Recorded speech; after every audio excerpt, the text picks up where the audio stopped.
patrol vest. That's what we do tonight. Jesus Christ. I feel awful having you have that thing, like, hang. There's got to be a better place. It's in the backyard or No, something. this is good. Alright. Alright, hold on. I do need to be in the snow now. Ah, okay. Here we go.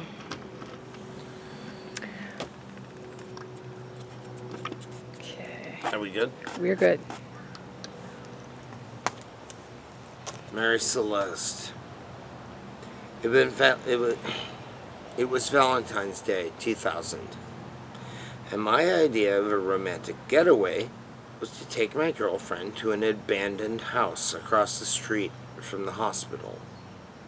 I called it the Mary Celeste. She broke up with me 2 months later, and I started going there every time I could. It all went downhill from there. The end of it began with a very bad evening. We had a one-eyed, dizzy, white cat, and I had her on the couch when something came down on my head. It nearly knocked me out.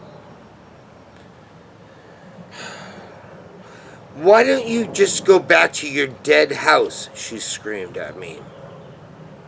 The cat rose and looked at me with that malfunctioning one eye and crawled off to her. She held it and stared at me. "What the fuck did you do to her?" she screamed. I was barely awake. I said, "What? I'm bleeding.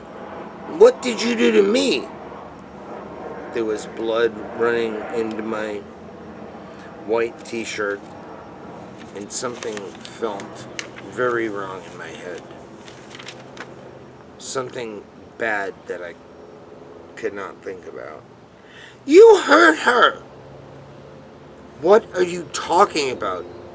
I didn't touch her. We were sleeping together, then you came around. You were the one that woke us up." Then I looked and saw the white cat had blood running down all over her fur. She did not look damaged, but the one good eye was bulging and staring off past me at something in the distance. Something somewhere behind me. She said, "I heard you screaming and I heard her crying. What else could she have been afraid of but you?" The blood seemed to be everywhere, and there was no explanation. I did not know what to do. I reached up and tucked behind my head and realized where the blood was coming from. I rolled over and passed out for what seemed like days. When I did wake up, everything was gone. The girl, the cat, everything that wasn't latched down. The only thing that was left was the bed I was lying on. So, as I said, I started going back to that house across from the hospital, the Mary Celeste. It was tucked in this obscure part of town, behind massive trees and overgrown bushes.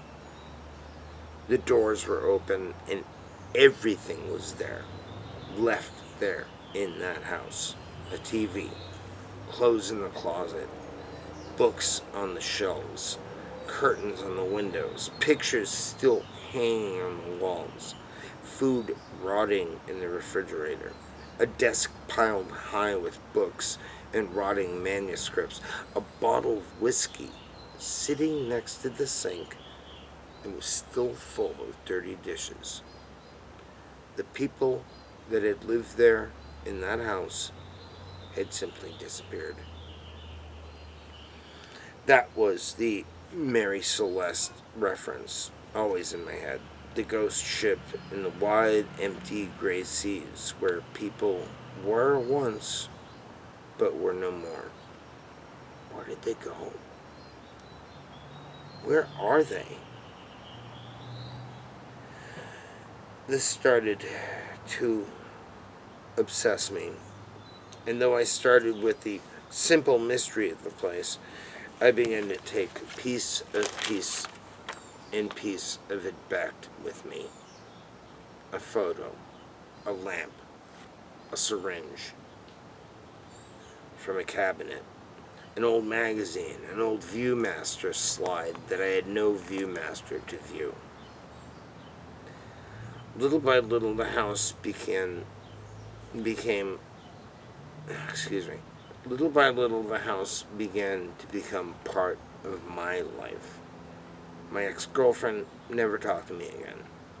The white, one-eyed cat left with her, and then the bleeding began again.